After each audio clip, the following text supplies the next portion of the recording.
What's up, everyone? Here I am again, the motherfucking Gus. Here we're gonna go over the top five COs versus the bottom five. Let's start with the top. We got number one, Sergeant. These ranks mean nothing, by the way, because they want to be military, so the ranks mean nothing to me, but let's just say them anyways. Sergeant Matthew Goodwin. Ironic, same last name, but damn, I think he's my son. Gave birth to him, and he's tough. He got a lot of his toughness from me, from the Gus, and I have much respect for him. So he's also an instructor in the academy, and if you're gonna learn how to be a proper CO, take your notes from him. He'll show you how to do it, and don't need to make everyone's jobs harder. These units run themselves. Number two, we got Sergeant. He's a sergeant now. Sergeant David Finley, bodybuilder. Lifts more weights than anyone else in the whole jail, even more than Daniel Petroni, and even more handsome than Daniel Petroni too, if you ask me. Great guy, treats people with respect, not looking to hassle people at all. So give it up for Dave Finley. Number three, we got Gilman. Don't know his first name, I forget it. Whatever. Gilman, great guy. You don't take your job too seriously. You just kind of let everything play its course.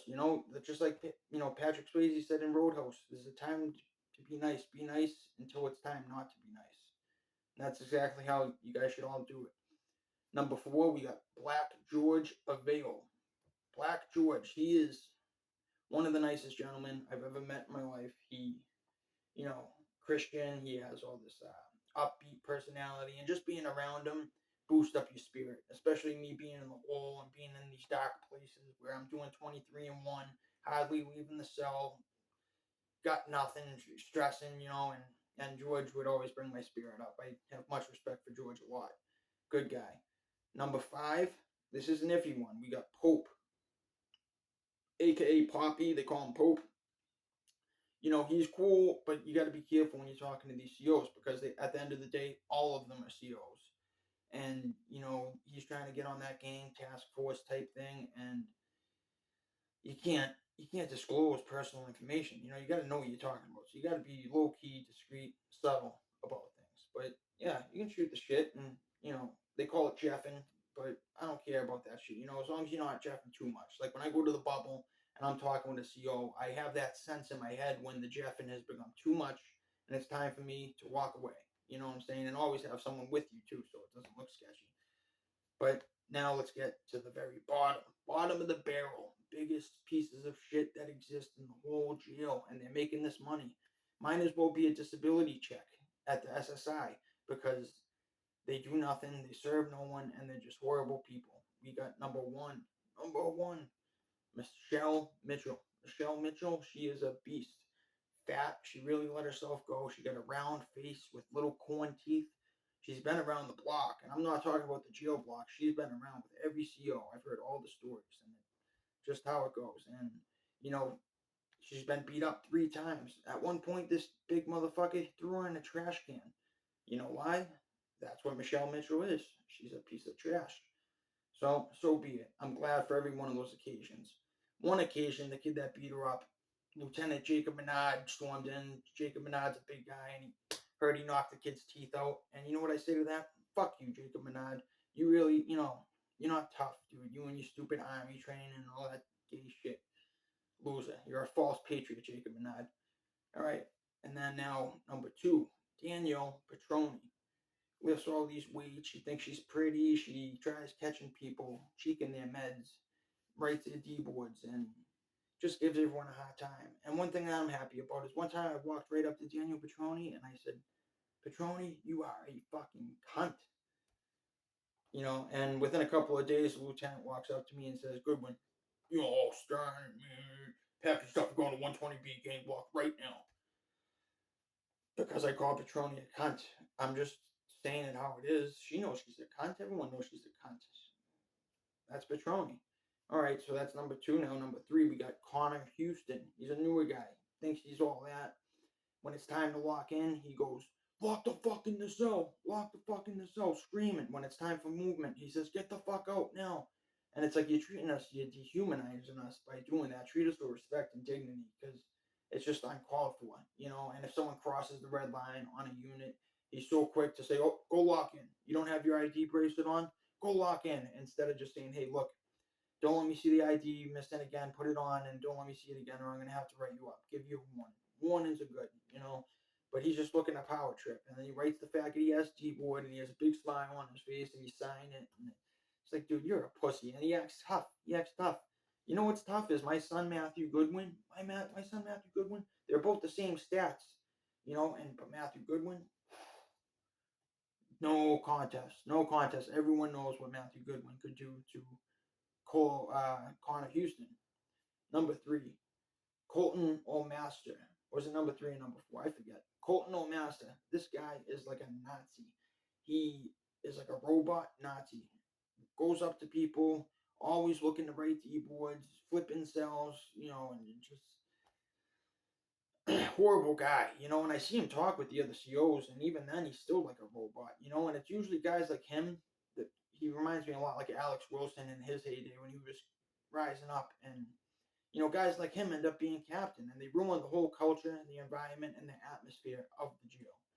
And it's too bad because it's we're humans. We should be treated. We should be having these classes.